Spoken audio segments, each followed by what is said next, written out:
All right.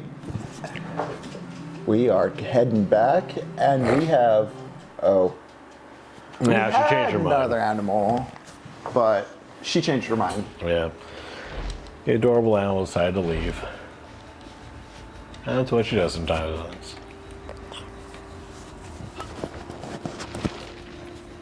For those of you just joining us after break, we are TechnoPoverty. I am Henry. I am Jakob. And we're playing MAXIMO, Ghost of Glory for the PS2. We've been talking about it in relation to Lord Dunsany, some Gene Wolfe, and some J.R.R. Tolkien. If you missed the beginning of the show, also apologize if my meter's a bit off. Sometimes the monitor throws me off as far as hearing myself goes. If you missed the beginning of the show, our whole thing is we play a video game, we talk about associated books within the genre, we explore ideas, we relate it to current events, we talk about our parallel universe society. We do it all, really. But yeah, we just finished the first world of MAXIMO, Ghost of Glory. We're going to wrap it up about 10:30, so you got another 40 minutes with us. But, we'll be chilling. Let's get back to it. We were talking about ghosts prior, and the chat scared us a bit hard. Yeah. We got Westworld telling us about a town that disappeared after driving through it. God, it's so creepy. Yeah, love a good ghost story, especially something when it takes place in small towns. Small towns are creepy. Do you think that's, why do you think that is? Why do you think small towns are creepy as, like, an image? I think they can be wholesome, but...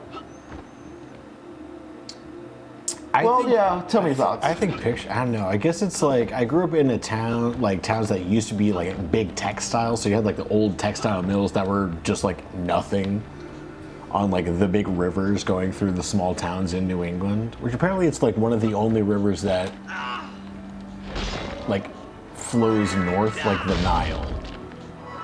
It's like very few rivers that do that, and one of them's in New Hampshire. Always a good time. Oh, the Silent Hill town, Centralia. I've been there, and it is creepy. Yeah, you have some cool photos from there. Yeah, it was really fun. It was before they covered up what was called the Graffiti Highway, which is like a 2-mile stretch of highway that was covered every inch in just like teenagers and people spray painting it. It was really cool. Like, very creepy place. And yeah, too wholesome equals too creepy. It definitely was, like... even as a kid, kind of looking at like the town, you could definitely tell like the former years were better than they were now. Like things didn't get upkept. Anything that did get replaced with something that was like just had a fresh piece of paint and didn't really like fit with anything else. So anything did come up in the very store. temporary. Yeah, patchwork. Like, and a lot, and I like. It's also like why I think.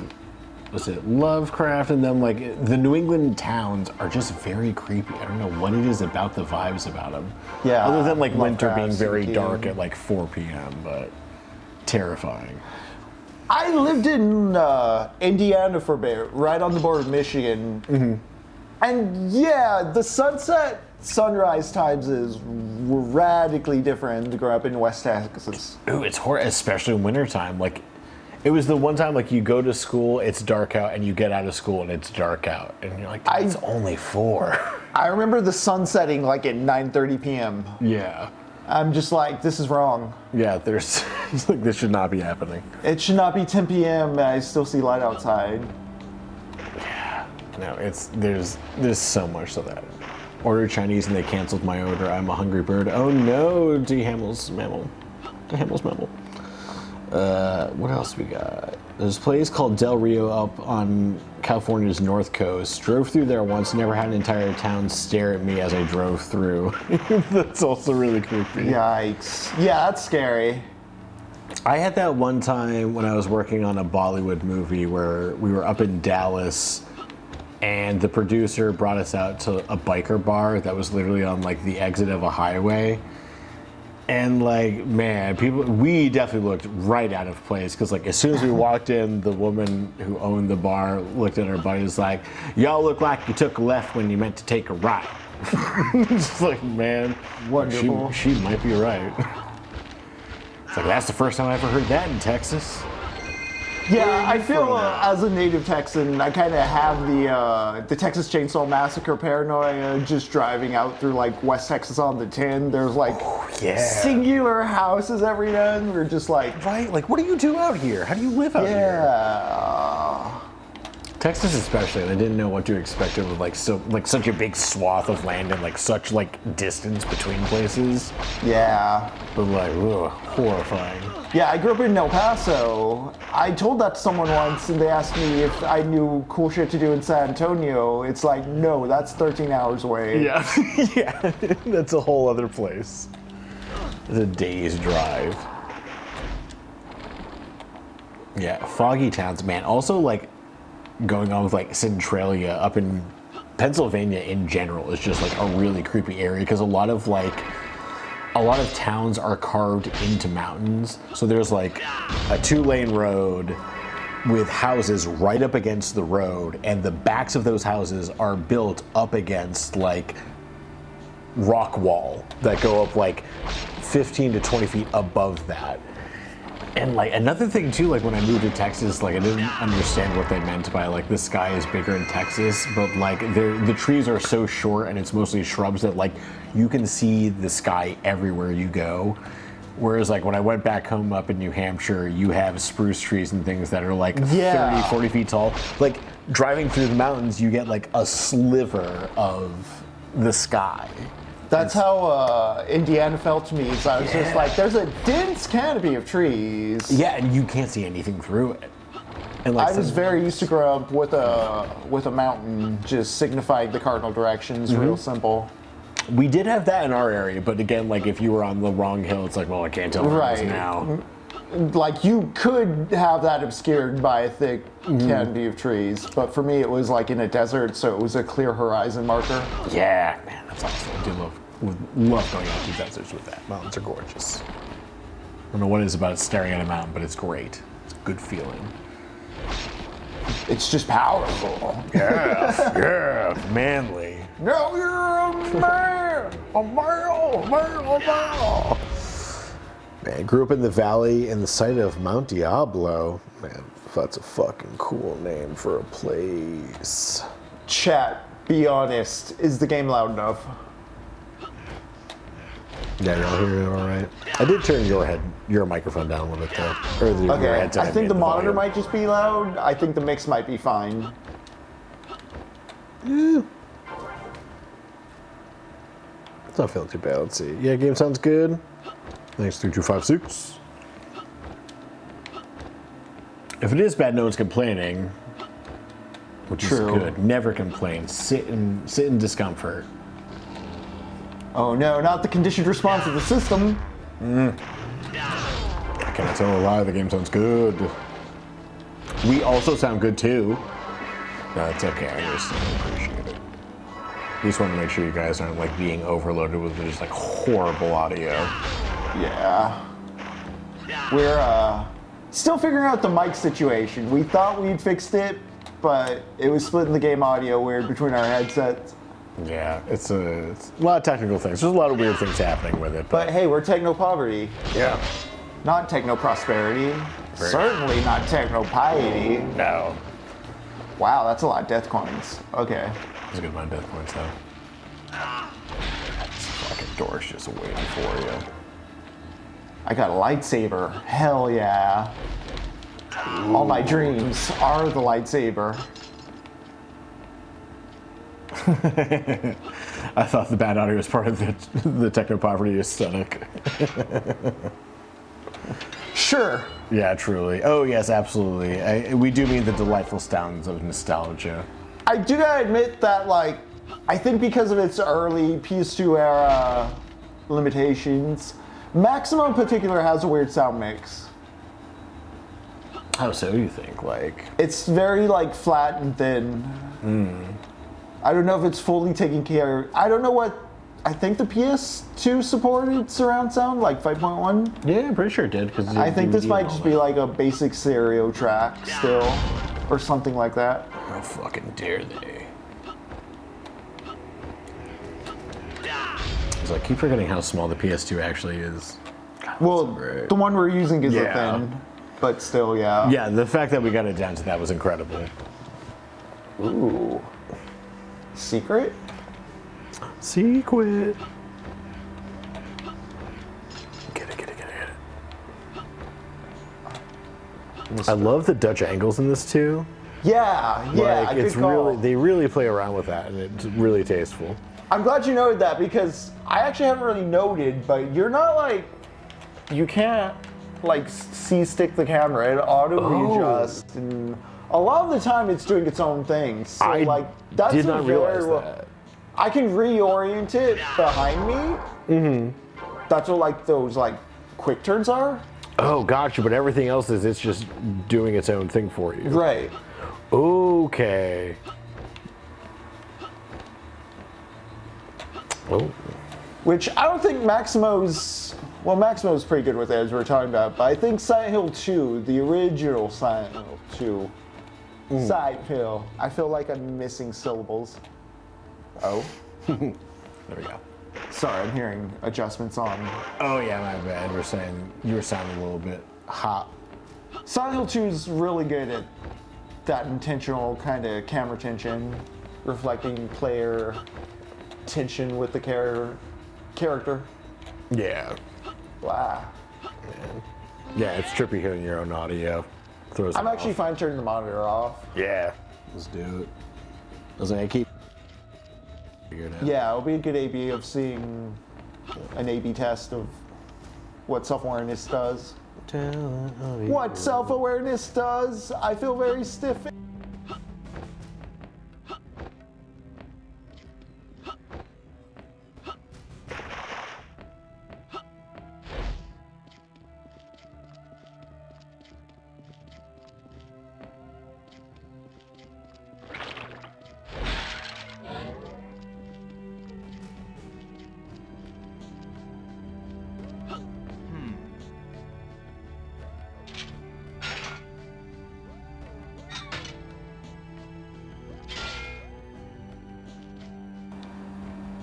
And now I don't. Okay, cool.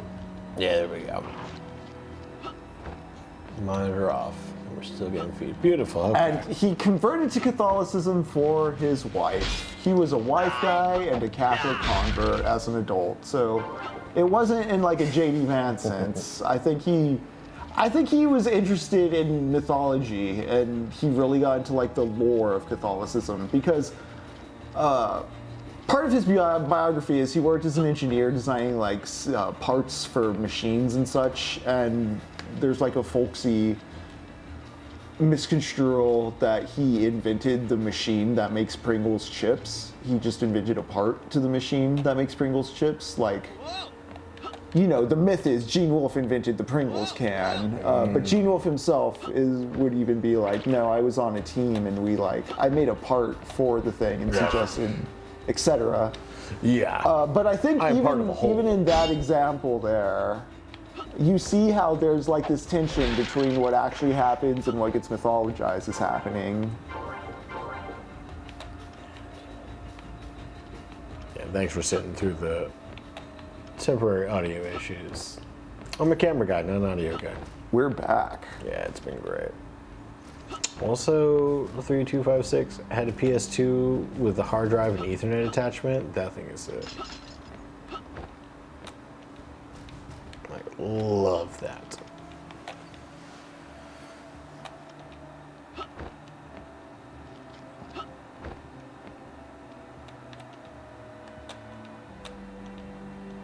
Oh, come on, little man. Yeah, where's this all going? Oh man, it's going to death is where it's going.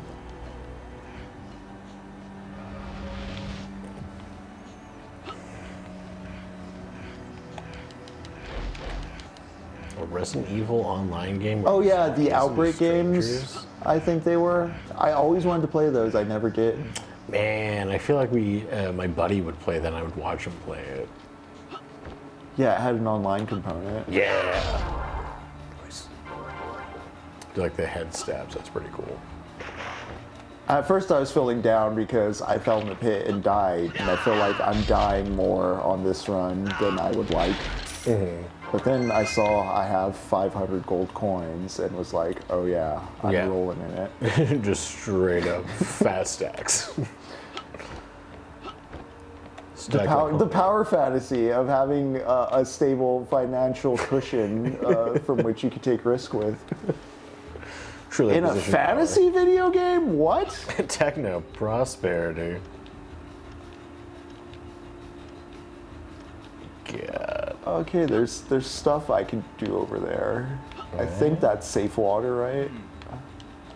That's right. It's one of these damn keys.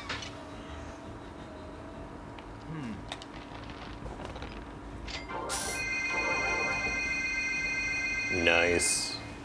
More fat stacks. Okay, yeah, I can stride within. It's got no drowning.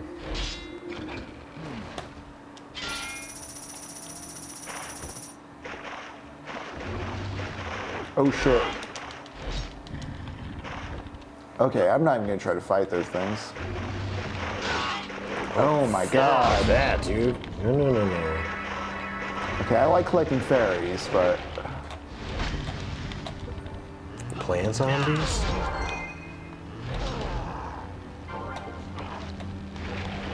Rude. Shield them.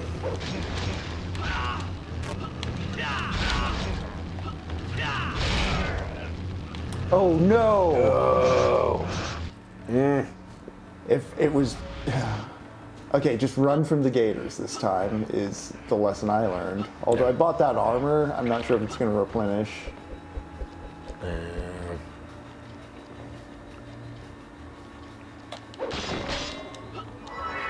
It's going to be a fat stacks and all sort of matters. Yeah, I still have plenty of gold. See, the thing is, as well, yeah, you got to pay to save. It's very Resident Evil in that sense. I do kind of like that, though. That is a fun because dichotomy. I was like, do I want to save after this level, or do I want to see if I can make another level? I would save money. The way those meta systems like incentivize you to keep playing, it's kind of a character, it's a character action game. That is MAXIMO's character. He wants to keep going. The incentive for it.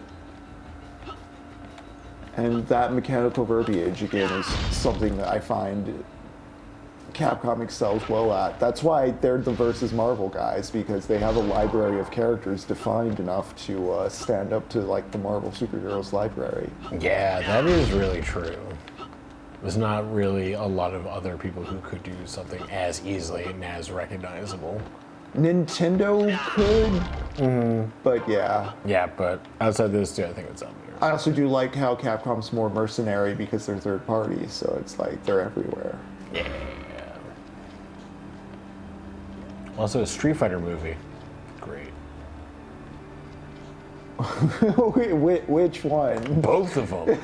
We can. I think it was the first one that had the that one. You talked about the. I don't think the Van Damme one's that great. I did rewatch it not too long ago, and I was like, dang, even for the aspects of it that are kind of campy and unique, there's just not enough fighting or streets in it for me. Yeah. Just a lot of actors on cocaine, very much aware they're in a video game movie and not thinking much of it. Yeah, that is true. But I did like the costume design. Like I do like the like... Street Fighter 2 anime movie. That's fun. It's pretty shallow as far as like characterization of characters. Like it's just a good way to get all the characters showcased in at least one fluid animation style. And the plot's pretty coherent. Yeah. It's not the worst. Yeah, so you can track it. You go. It's a good like 90s VHS OVA type vibe.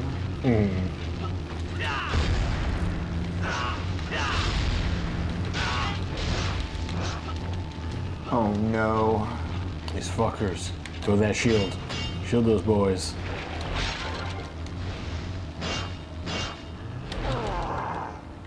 Hell yeah. J.R.R. is 44 minutes. Henry's using his shield. This is a shield.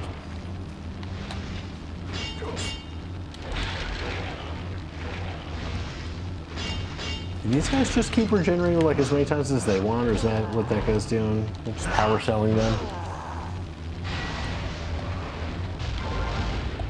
Yes. Sorry, I missed that last question. I was kind of hyper-focused. No, it's all good. I was trying to figure out whether that was like that thing was just spawning them over and over again. Or oh no, it's the exit gate to each level. I'm seeing it. I'm following now. We've made it. We've made it to the hub. In your underwear too. The magic tree. Wow, a Look at the magic fun. tree. There should be a fountain around here from which we'll be able to save. Oh, there's a diamond down there. It is a visual game. I will collect the jewels. Get the pretty diamond.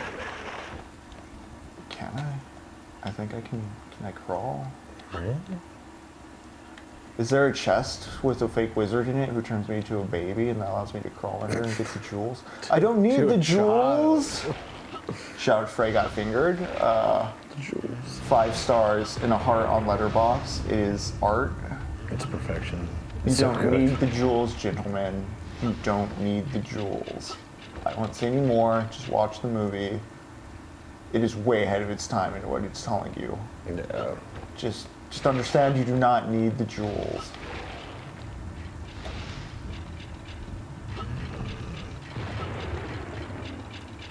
Where is the fountain I wish to save? You have to fight for the save point. That's actually both a very fun but also kind of scary mechanic. Yeah, you're like, God damn it. I'm not frustrated by it at this current moment, but we will see. This camera. So much more fascinating now that I know that you're not doing the controls of it. Or it's like other than just like resetting it. Is that it over there, or is that... No, that's a level. It's the same underwear in the video game Catherine. Interesting. Oh yeah, it's a popular meme. Right? Catherine is a puzzle game / dating sim, if I remember correctly. Nice. We do need to play I Love You, Colonel Sanders, speaking of dating sim games. I want to date birds. That also. What was that one called again? The Had a full boyfriend. Hatful Boyfriend. I want to date birds. I Here want we to go. date all these Here we bachelor go. birds. Boys. Boys? And I'm talking pigeons, I'm talking owls, Yeah. I'm talking literal birds. I'm not being demeaning to women. Yep. Not chicks, you know? Full grown birds. With feathers. Yeah. Yes, let's save.